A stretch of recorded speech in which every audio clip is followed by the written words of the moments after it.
Hello friends, welcome back to our channel. ఈ రోజు వీడియోలో మనము చాలా ఇంపార్టెంట్ పాయింట్స్ని డిస్కషన్ చేయబోతున్నాము. ఏంటి మేడం ఇంపార్టెంట్ పాయింట్స్ అంటారా? చెప్తాను. ఏంటి అంటే మనం క్లోజ్ టెస్ట్ చేసేటప్పుడు సెంటెన్స్ ఉంటుంది కదా క్లోజ్ టెస్ట్లో. ఇప్పుడు ఫస్ట్ సెంటెన్స్ ఉంటుంది, లేదంటే ఒక ఫస్ట్ పారాగ్రాఫ్, ఫస్ట్ క్లాజ్ ఉంటుంది, లేదంటే సెంటెన్స్ ఉంటుంది. దాన్ని ఇంకొక క్లాజ్తోని, లేదంటే ఇంకొక పారాగ్రాఫ్తోని, ఇంకొక సెంటెన్స్తోని, క్లాజ్తోని అలా జాయిన్ చేయాల్సి ఉంటుంది. అలాంటి టైంలో మనం కొద్దిగా కన్ఫ్యూజ్ అవుతాము. ఏంటి, అక్కడ ఆప్షన్స్ ఉంటాయి, మనకి ఆప్షన్స్ ఉంటాయి, కానీ ఆ ఆప్షన్లో ఏది కరెక్ట్గా ఫిట్ అవుతుంది అనడానికి కొద్దిగా కన్ఫ్యూజ్ అవుతాము. ఎక్కడ మేడం అంటారా? ఎక్కడ అంటే ఇప్పుడు ఒకటేమో సెంటెన్స్ పాజిటివ్లో వెళ్తుంది, దానికి మనము నెక్స్ట్ బ్లాంక్ ఇచ్చేసి ఆ బ్లాంక్ తర్వాత ఒకసారి కాంట్రాడిక్టీగా వెళ్తుంది, ఒకసారి కాన్సిక్వెన్సెస్గా వెళ్తుంది, ఒకసారి ప్యారలల్గా వెళ్తుంది, ఒకసారి యాజ్ ఎ రిజల్ట్గా వెళ్తుంది. సో అలాంటి టైంలో కొన్ని బేసిక్ రూల్స్ ఉంటాయి. అంటే ఇప్పుడు కొన్ని వర్డ్స్ ఉంటాయి, ఈ వర్డ్ తర్వాత వచ్చింది అంటే ముందుది పాజిటివ్ అనేసో లేదంటే నెగిటివ్ అనేసో అలా ఉంటాయి అన్నమాట. వాటిని గుర్తుపట్టేది ఎలా? మనకి అది ఫస్ట్ ఆఫ్ ఆల్ సెంటెన్స్ చదవగానే మనం మొత్తం చదివి మనం ట్రాన్స్లేట్ చేసుకొని, లేదంటే దాన్ని అర్థం చేసుకునేంతగా ప్లెంటీ ఆఫ్ టైం మనకి ఎగ్జామ్లో ఉండదు. ఎస్, ఇక్కడ మనం ప్రాక్టీస్ చేయొచ్చు, బట్ అక్కడికి వెళ్ళిన తర్వాత ఎగ్జామ్లో అంత టైం ఉండదు. సో అలాంటి టైంలో మనం ఈ వర్డ్ వచ్చింది అంటే ఇది కాంట్రాడిక్టీగా వెళ్ళాలి, లేదంటే కాంట్రాడిక్టీగా వెళ్తుంది. సో ఇక్కడ సెంటెన్స్ మనకి అపోజిట్లో వెళ్తుంది, లేదంటే యాజ్ ఎ రిజల్ట్గా చూపిస్తుంది. సో అలాంటి అన్ని తెలుసుకోవడానికి చిన్న చిన్న ట్రిక్సే, ఇవి పెద్ద ట్రిక్స్ అని నేను చెప్పను, చిన్న చిన్న ట్రిక్సే, కానీ ఇవి మీకు క్లోజ్ టెస్ట్లో అండ్ మన పారాజంబల్స్లో అండ్ ప్యాసేజ్లో మన అండర్స్టాండింగ్ని పెంచడానికి ఈజీగా, అంటే తక్కువ టైంలో, సఫిషియంట్ టైంలో అండర్స్టాండింగ్, ఓవరాల్ పిక్చర్ అండర్స్టాండింగ్ తెచ్చుకోవడానికి ఒకటి, ఇంకా fill in the blanks fill up చేయడానికి ఒకటి కూడా క్లోజ్ టెస్ట్కి కూడా చాలా యూజ్ అవుతుంది. సో మీరు ఏ పాయింట్ని మిస్ అవ్వకుండా ఉండడానికి ఎండ్ వరకు చూడండి, యూ విల్ అండర్స్టాండ్. అంటే మనం ఇక్కడ ఏం చెప్పాలనుకుంటున్నామో, ఏమి మీరు ఎక్స్పెక్ట్ చేస్తున్నారు అన్నది మీకు తెలుస్తుంటుంది. Right, without wasting further time let's get it to the topic. ఇక్కడ అడిషన్, ఇప్పుడు ఇక్కడ ఒక పాయింట్ చెప్పారు, ఇక్కడ ఒక పాయింట్ చెప్పారు, ఇది రెండు సేమ్ ఐడియాస్ సేమ్గా ఉన్నాయి. ఇది పాజిటివ్లో ఉంటే ఇది పాజిటివ్లోనే ఉంది, అంటే ప్యారలల్గా ఉన్నాయి. అంటే దీనికి ఎంత వెయిటేజ్ ఉందో దీనికి అంతే వెయిటేజ్ ఉంది అనుకోండి. అలాంటి టైంలో మనం ఏమంటాము, అండ్ అనొచ్చు, ఆల్సో అనొచ్చు, టూ అని కూడా అనొచ్చు, ఇది కూడా అన్నట్టుగా, మోర్ ఓవర్ అనొచ్చు, లేదంటే ఫర్దర్ మోర్ అని కూడా అనొచ్చు, besides and as well as. ఇక్కడ కొన్నిట్లకి మనం అండర్స్టాండ్ చేసుకోవడానికి ట్రై చేద్దాం. అండ్ అయితే మనకి తెలుసు, ఏ అండ్ బి అంటామా, అలా. ఆల్సో అంటే this is also, that is also, ఇంకేదో చెప్పేసి this is also or that is also అంటే దాన్ని కూడా యాడ్ చేస్తున్నాం అనేసి. అండ్ టూ అంటే కూడా ఇది కూడా అడిషనల్గా ఆల్సో అనే మీనింగే వస్తుంది. More over and further more పైన మనం కొద్దిగా కాన్సన్ట్రేషన్ చేయాలి. మోర్ ఓవర్ అంటే ఏంటి అంటే, ఇప్పుడు నేను ఏదైతే పాయింట్ కోసం మాట్లాడుతున్నానో అది కాకుండా ఇంకొక కొత్తది ఏదో యాడ్ చేస్తున్నాను. ఈ పాయింట్ నేను ఏదైతే మాట్లాడుతున్నానో అది కాకుండా ఇంకొక కొత్తది యాడ్ చేస్తున్నాను అంటే మోర్ ఓవర్ అని చెప్తాను. రైట్, ఇక్కడ ఫర్దర్ మోర్ అంటే ఏంటి అంటే, ఇప్పుడు ఏదైతే పాయింట్ కోసం నేను మాట్లాడుతున్నానో దాన్ని ఎక్స్టెన్సివ్గా తీసుకెళ్తున్నాను, దాన్నే ముందుకు ఇంకా ఫర్దర్గా తీసుకెళ్తున్నాను, అది ఫర్దర్ మోర్. బిసైడ్స్ అంటే ఏంటి అంటే, బిసైడ్ వేరు, బిసైడ్స్ వేరు. బిసైడ్ అంటే ఏంది, బిసైడ్ అంటే ఏంది పక్కకి. బిసైడ్స్ అంటే I have a 2-wheeler besides 4-wheeler, 4-wheelerతో పాటు 2-wheeler ఉంది. రైట్, సో ఇది కూడా అడిషనల్ అనే మీనింగ్ వస్తుంది. యాజ్ వెల్ యాజ్ అంటే కూడా అదే, యాజ్ వెల్ యాజ్ అంటే కూడా ఇది కూడా అనేసి, దాంతోపాటు ఇది కూడా అనేసి అర్థం. ఎగ్జాంపుల్స్ నేను తీసుకొచ్చాను, అంటే అన్నిట్లకి ఎగ్జాంపుల్స్ ఇవ్వడం వల్ల మనకి చాలా టైం కన్జ్యూమ్ అవుతుంది, బట్ ఒక్కొక్క దానికోసం నేను తీసుకొచ్చాను, ఒక్కొక్క దానిలో ఒక్కొక్క ఎగ్జాంపుల్ తీసుకొని వచ్చాను, చూద్దాం. ఎగ్జాంపుల్ చూడండి, ద న్యూ పాలసీ బెనిఫిట్స్. ఈ న్యూ పాలసీ యొక్క బెనిఫిట్స్ ఏమవుతున్నాయి, benefits employees as well as their families. New policy benefits ఎవరెవరికి, ఎంప్లాయీస్కి as well as their families. ఎంప్లాయీస్కే కాకుండా ఫ్యామిలీస్కి, వాళ్ళ ఫ్యామిలీస్కి కూడా బెనిఫిట్ చేస్తుంది, అదే యాజ్ వెల్ యాజ్ అనేసి అలా యూజ్ చేస్తున్నాం. ఇక్కడ మనం ఏం చెప్పాలనుకుంటున్నాము, ద న్యూ పాలసీ బెనిఫిట్స్ ఎంప్లాయీస్కే కాకుండా వాళ్ళ ఫ్యామిలీస్కి కూడా, అంటే ఇక్కడ అడిషన్ అవుతుంది కదా, ఎంప్లాయీస్కే కాకుండా వాళ్ళ ఫ్యామిలీస్కి కూడా అనే మీనింగ్ వచ్చేటట్టుగా వస్తుంది. Right, next point contrast. Contrast అంటే ఇక్కడ మనం ఏదో మాట్లాడుతున్నామో దీనికి క్వైట్ ఆపోజిట్గా వెళ్ళిపోతుంటే అది కాంట్రాస్ట్ అంటారు. ఇప్పుడు మనం డ్రెస్ వేసుకున్నాం అనుకోండి, కాంట్రాస్ట్ కలర్ వేసుకోండి అంటారు, అంటే అపోజిట్ కలరు అనేసి. అపోజిట్ అప్పుడు మనం బట్ అనొచ్చు, హవెవర్ అనొచ్చు, ఎట్ అనొచ్చు, దో అనొచ్చు, ఆల్ దో అనొచ్చు, ఈవెన్ దో కూడా అనొచ్చు. Though, although, even though, yet, but, however ఇవన్నీ కాంట్రాస్ట్ని ఇండికేట్ చేస్తాయి. ఇవి బేసిక్ లెవెల్లో మనం మాట్లాడితే ఇవన్నీ కాంట్రాస్ట్ని ఇండికేట్ చేస్తాయి. ఇక్కడ చూడండి, ఈ వాజ్ వెరీ టైర్డ్గా అయిపోయినుండే, వాజ్ అంటున్నారు కాబట్టి అయిపోయినుండే, బట్ అయినా కానీ ఈ కంటిన్యూడ్ వర్కింగ్, చాలా టైర్డ్ అయిపోయినుండే. టైర్డ్ అయిపోతే ఏంటి, జనరల్గా పడుకోవాలి లేదా రెస్ట్ తీసుకోవాలి. కానీ అపోజిట్గా అయింది, అయినా వర్క్ చేసిండు, బట్ ఈ కంటిన్యూడ్ వర్కింగ్, అయినా కూడా వర్క్ చేసిండు. అంటే కాంట్రాస్ట్గా వెళ్తుంది. ఇక్కడ హార్డ్ వర్క్ అంటే టైర్డ్ అయిపోయాడు, బట్ కాంట్రాస్టింగ్ ఏమైపోయింది, కాంట్రాస్ట్గా తను మళ్ళీ వర్క్ చేస్తున్నాడు. Next one, cause and effect.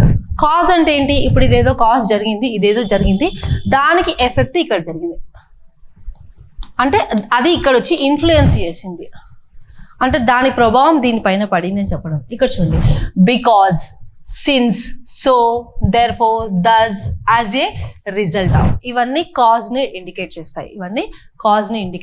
Example చూసాం. ఈ neglected to submit the project on time. ఈ neglected to submit the project on time అంటే ఆన్ టైంలో సబ్మిట్ చేయడానికి తను నెగ్లెక్ట్ చేసిండు. యాజ్ ఎ రిజల్ట్ ఏం జరిగింది, తనకి ఈజ్ ప్రమోషన్ వాస్ డిలేడ్. ఎప్పుడైతే తను ప్రాజెక్ట్ని ఆన్ టైంలో సబ్మిట్ చేయలేడో అతను యాజ్ ఏ రిజల్ట్ ఏమైంది, తన ప్రమోషన్ డిలే అయిపోయింది. ఇక్కడ చూడండి, ఈ నెగ్లెక్ట్ చేసింది కదా, ఇదేంటి మనకి కాజ్. ఈ నెగ్లెక్ట్ చేసినందుకు యాజ్ ఏ రిజల్ట్ మనకి ఏం జరిగింది, ఎఫెక్ట్, అతని ప్రమోషన్ ఆగిపోయింది. ఇది ఎఫెక్ట్. క్లియర్ కదా? మళ్ళీ కమెంట్స్లో పెడతారు, మేడం చాలా ఎక్కువ టైం తీసుకుంటున్నారు, కొద్దిగా ఫాస్ట్గా చెప్పండి అనేసి. సో ఫాస్ట్గా చెప్పడానికి ప్రాబ్లం లేదు, చెప్తున్నాను కూడా ఫాస్ట్గానే, బట్ ఇంకా ఫాస్ట్గా చెప్తే మనకి అండర్స్టాండింగ్ పాయింట్స్ మిస్ అయిపోతాయి అనే ఇంటెన్షన్తో నేను ఎక్కువ ఫాస్ట్గా కూడా వెళ్ళను. అలా అని చెప్పి ఎక్కువ స్లోగా వెళ్ళి టైం కూడా కన్జ్యూమ్ చేయను, మోడరేట్ లెవెల్లో తీసుకెళ్తాను క్లాస్.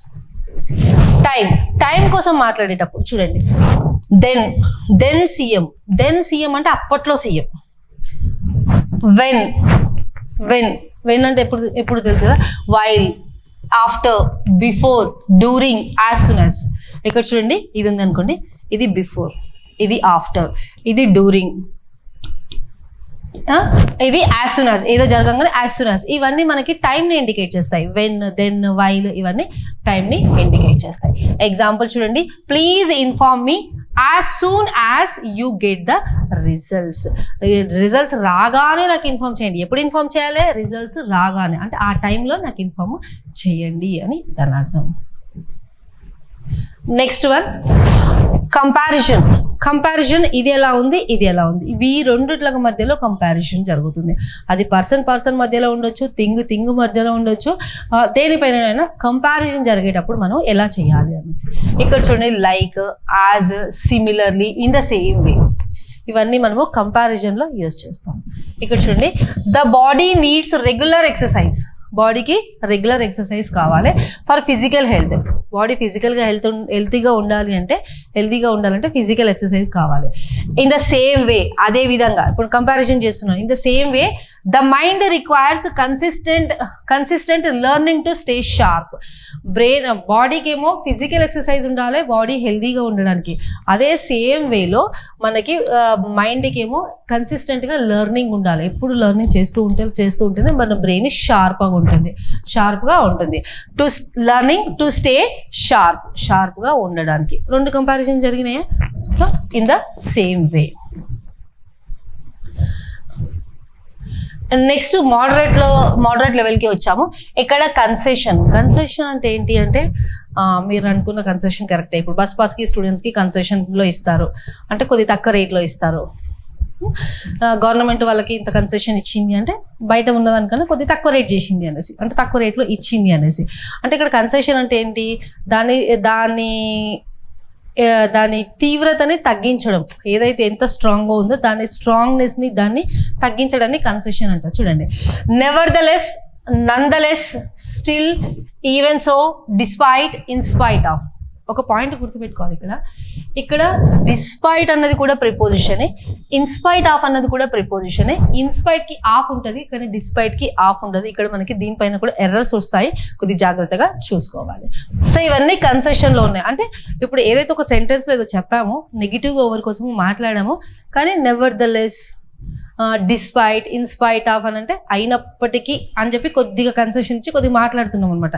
అంటే కొద్దిగా పాజిటివ్ సైడ్కి వెళ్తున్నాం అదనమాట. చూడండి, the team faced significant set backs during the project. Significant అంటే చాలా ఎక్కువగా, చెప్పుకోదగినంతగా పెద్దగా సెట్ బ్యాక్స్ వచ్చినాయి, అంటే కష్టాలు వచ్చినాయి. దానికి కూడా సెట్ బ్యాక్స్ అంటే ఎప్పుడు during the project. Nevertheless అయినప్పటికీ, they managed to complete it on time. కష్టాలు వచ్చినాయి అని చెప్పి ఆగకుండా వాళ్ళు అయినప్పటికీ, నెవర్ ద లెస్ అయినప్పటికీ, ఇన్స్పైట్ ఆఫ్ అయినప్పటికీ వాళ్ళు ఏం చేశారు, they managed to complete it on time. On టైంలో కంప్లీట్ చేయడానికి ట్రై చేశారు.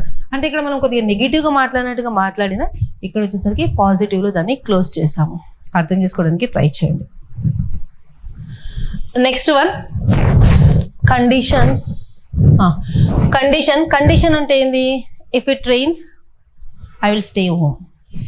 వర్షం పడితే నేను ఇంట్లో ఉంటా, లేకపోతే వెళ్తాను.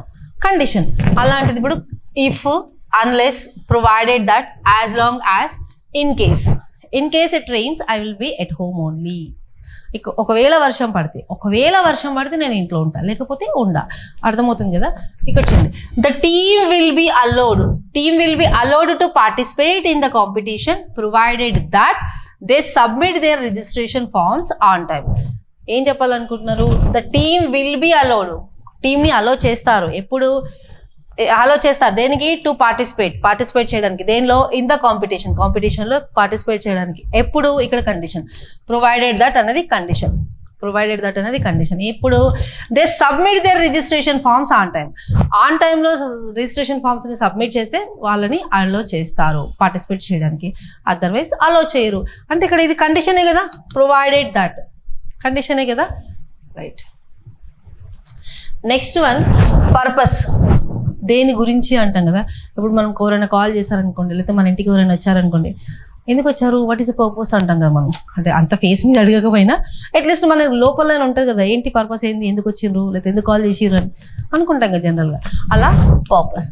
To, in order to, so that, for the purpose of. Sentence చూడండి, she enrolled in the course. Enrol చేసుకుంది కోర్సులో. ఎందుకు? For the purpose of. ఎందుకోసం చేసుకుంది? ఆమె పర్పస్ ఏంది? For the purpose of gaining specialised knowledge in the digital marketing. ఎందుకు చేసుకుంది ఆమె కోర్సులో ఎన్రోల్మెంట్? గెయిన్ చేసుకోవడానికి. ఏంటి? Specialised knowledge in digital marketing, right. For the purpose of తర్వాత V1 ప్లస్ ఇంగ్ ఫామ్ వస్తుంది. Keep that in mind. For the purpose of తర్వాత for the purpose of doing, for the purpose of going, for the purpose of talking, ఏదైనా V1 plus ing form వస్తుంది. ఇక్కడ be careful. Okay.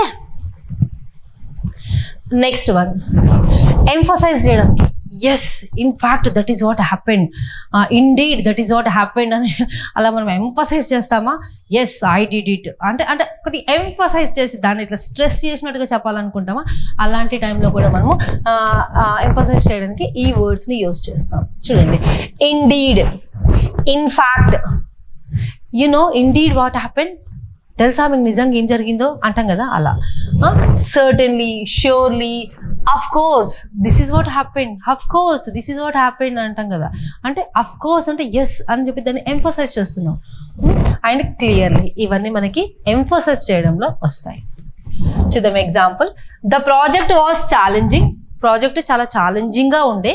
ఇక్కడ colon పెట్టారు, ఇక్కడికి ఆగిపోయింది. ఇక్కడ మళ్ళీ న్యూగా స్టార్ట్ అవుతుంది. ఇండీడ్, నిజానికి. It tested the entire team's problem solving ability. ఏంటి? ప్రాజెక్ట్ ఛాలెంజింగ్గా ఉండే. Project was challenging. నిజానికి ఇండీడ్ అంటే నిజానికి ఏం జరిగింది?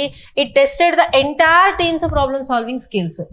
ఎంటైర్ టీమ్ యొక్క ప్రాబ్లమ్ సాల్వింగ్ స్కిల్స్ని నిజానికి అది టెస్ట్ చేసింది, రైట్. ఎంఫసైజ్ చేస్తున్నాం, emphasize. Next one illustration or examples.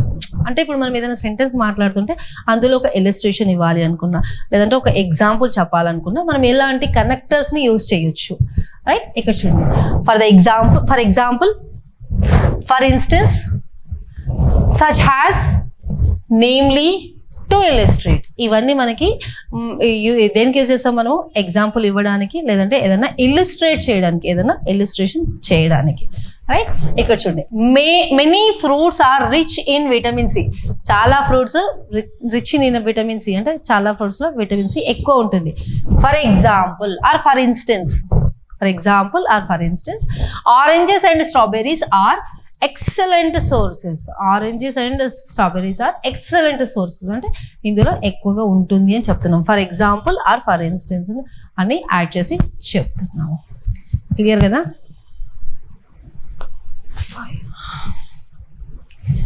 Next one, advance లెవెల్లోకి వస్తే కనెక్టర్స్, లేదంటే మన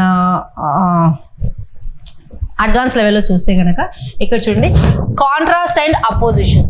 కాంట్రాస్ట్ ఇంతకు ముందుకే మనం చూసాము. కాంట్రాస్ట్ అంటే ఇప్పుడు ఏదైతే ఉందో దానికి క్వైట్ అపోజిట్గా వెళ్ళడం. బట్, స్టిల్, ఎట్ అనుకుంటే కాంట్రాస్ట్లో చూసామా, అలాంటిది ఇక్కడ ఇంకా కొద్దిగా అడ్వాన్స్ లెవెల్లో చూస్తున్నాం. Contrast and opposition. On the contrary, ఏదో స్టోరీ అంతా చెప్పేసి on the contrary to that అనేసి మళ్ళీ ఇప్పుడు ఇక్కడ నెగిటివ్లో చెప్పామనుకోండి, on the contrary to that అనేసి పాజిటివ్లో వెళ్ళిపోతాం. అంటే దానికి ఆపోజిట్లో వెళ్ళిపోతాం. Conversely, whereas, while, albeit అంటారు. ఇది ఒబేట్. ఇది ఏల్ ఉంది కదా, ఓ అన్నట్టుగా చదువుతారు. ఇది ఒబేట్. ఎగ్జాంపుల్ చూడండి, మెనీ పీపుల్ బిలీవ్ చేస్తారు ఏమని? Reading books is a waste of time. చాలా మంది అనుకుంటారు reading books waste of time అనేసి. బట్ నిజానికి ఏంది? On the contrary. అంటే దానికి ఆపోజిట్గా తీసుకెళ్తారు. ఆన్ ద కాంట్రరీ ఏమంటున్నాం? It can significantly improve your vocabulary and critical thinking skills. అది సిగ్నిఫికెంట్గా మన వొకాబులరీని అండ్ క్రిటికల్ థింకింగ్ స్కిల్స్ని ఎన్హాన్స్ చేస్తుంది. It will enhance our critical thinking and నాలెడ్జ్ని ఆర్ వొకాబులరీని ఎన్హాన్స్ చేస్తుంది. Next question, cause and effect. Cause and effect మనం ఇంతకుముందు దాంట్లో కూడా చూసాం, మన బేసిక్స్ దాంట్లో. ఇక్కడ కూడా అదే చూస్తున్నాం. Owing to, due to, consequently, thereby, henceforth, ఇవన్నీ కాజ్ అండ్ ఎఫెక్ట్లో యూజ్ చేస్తాం. చూద్దాం ఎలా అన్నది. The new policy will be effective from the next month. ఏదో పాలసీ ఇంట్రడ్యూస్ అయింది, లాంచ్ అయింది. The new policy will be effective from next month. Okay, పర్వాలేదు. Henceforth all meetings will be held on Mondays. ఏమని introduce చేశారు వాళ్ళు? Next అంటే new policy వచ్చింది. New policy దేనికోసం వచ్చింది? Will be effective from next month. New policy next month నుంచి effective కాబోతుంది. అది ఏంటిది? All meetings will be held on Mondays. ఇది కాజ్, ఇక్కడ ఎఫెక్ట్. హెన్స్ ఫోర్త్ ఇది కాజ్ అండ్ ఎఫెక్ట్ని జాయిన్ చేస్తుంది. నెక్స్ట్ వన్, కంపారిజన్ జరుగుతుంది. ఇద్దరి మధ్యలో కంపారిజన్ జరుగుతుంది, లేదంటే టూ థింగ్స్ పైన, టూ యాక్టివిటీస్ పైన, ఏదానిపైన టూ థింగ్స్ పైన, టూ యాక్టివిటీస్ పైన, టూ పర్సన్స్ పైన కంపారిజన్ జరిగినప్పుడు ఎలా యూజ్ చేయాలి అనేసి. By comparison, or comparatively, are likewise, or analogously. Right, ఇక్కడ చూడండి. Her performance in the competition was outstanding. ఆమె పర్ఫార్మెన్స్ ఎలా ఉండే? Her performance in the competition, ఎక్కడ కాంపిటీషన్లో ఎలా ఉండే? Was outstanding. By comparison the other contestants seemed less prepared. By comparison the other contestants అంటే ఈమెతో పాటు ఇంకా వేరే కాంటెస్టెంట్స్ ఉంటారు కదా పార్టిసిపేట్ చేయడానికి వచ్చిన వాళ్ళు సీమ్డ్ అనిపించింది. ఎలా? లెస్ ప్రిపేర్డ్ అనేసి అనిపించింది అంటున్నారు. అంటే కంపారిజన్ జరుగుతుంది. Next question, sequence or order. ఏదైనా సీక్వెన్స్ కోసం కానీ ఆర్డర్ కోసం కానీ చెప్పేటప్పుడు ఎలా కనెక్ట్ చేయాలి ఫర్దర్గా అనేసి చూపిస్తున్నారు. సబ్సీక్వెంట్లీ ఏదో చెప్పేసి subsequently, or thereafter, or henceforth, or in the meantime. You do it అని అంటాం కదా మనము, అదే in the meantime, or simultaneously. When I'm writing simultaneously you also make a note of it అని అంటాం కదా, అంటే simultaneously జరుగుతున్నప్పుడే ఒకటి దాంతో పాటు ఒకటి, రైట్. ద రిపోర్ట్ ఏమైంది, ఈజ్ బీయింగ్ రివ్యూ అవుతుంది బై ద టీమ్ వాళ్ళు రివ్యూ చేస్తున్నారు. In the meantime you can work on the upcoming presentation. ఆ టీము ఈ ప్రాజెక్ట్ని రివ్యూ చేస్తుంది, అప్పటిదాకా మీరు వేరే అప్కమింగ్ ప్రజెంటేషన్ కోసము ప్రిపేర్ అవ్వండి, లేదంటే వర్క్ చేయండి అని చెప్తున్నారు. ఈజ్ బీయింగ్ రివ్యూడ్ అంటే ఇది ప్రెజెంట్ కంటిన్యూస్, కాకపోతే ఇది ప్యాసివ్ వాయిస్లో ఉంది. ఈజ్ బీయింగ్ రివ్యూడ్ అంటే, రైట్. Next one condition. ఇంతకుముందు చూసామా ఇఫ్, ఇన్ కేస్ అని చూసామా, అలానే ప్రొవైడెడ్ దట్ చూసామా, అదే provided that, assuming that, only if or on condition that. ఇవి కండిషన్స్. ఇక్కడ ఏం చెప్తున్నారు, the project will proceed as planned. మనం ఎలా అయితే ప్లాన్ చేసామో అలానే ప్రాజెక్ట్ వెళ్ళిపోతుంది అంటే కంటిన్యూ అవుతుంది. అజ్యూమింగ్ దట్ అంటే ఇక్కడ మళ్ళా కండిషన్. ప్రాజెక్ట్ కంటిన్యూ అవుతుంది ఏంది, on which condition, all necessary approvals are obtained. On condition that all necessary approvals are obtained. All necessary approvals వస్తేనే అది ప్రాజెక్ట్ కంటిన్యూ అవుతుంది అని చెప్తున్నాను. Next one summary or conclusion. మొత్తం స్టోరీ అంతా చెప్పినాక మనం ఒక కన్క్లూజన్ పాయింట్కి వస్తామా, లేదంటే ఒక సమ్మరీకి వస్తామా, అది ఎలానో చూద్దాం. ఇన్ కన్క్లూజన్ అనే కనెక్టర్తో జాయిన్ చేయాలి. To summarize or in short or all in all or ultimately or at last. మొత్తం మీద అంటాం కదా అట్లా. ద రిపోర్ట్ ఏం చేసింది, హైలైట్ చేసిందంట దేన్ని, ద మెయిన్ ఫైండింగ్స్ని హైలైట్ చేసింది. టు సమ్మరైజ్ దేనికోసము, the report highlighted the main పాయింట్స్ని హైలైట్ చేసింది. టు సమ్మరైజ్ అంటే టు కన్క్లూడ్, ఇంకా చెప్పాలంటే లాస్ట్ మూమెంట్లో ఏంది, the data supports our initial hypothesis. Data initial హైపోథెసిస్కి సపోర్ట్ చేస్తుంది అని చెప్తున్నారు. అంటే టు సమ్మరైజ్ అంటే టు కన్క్లూడ్,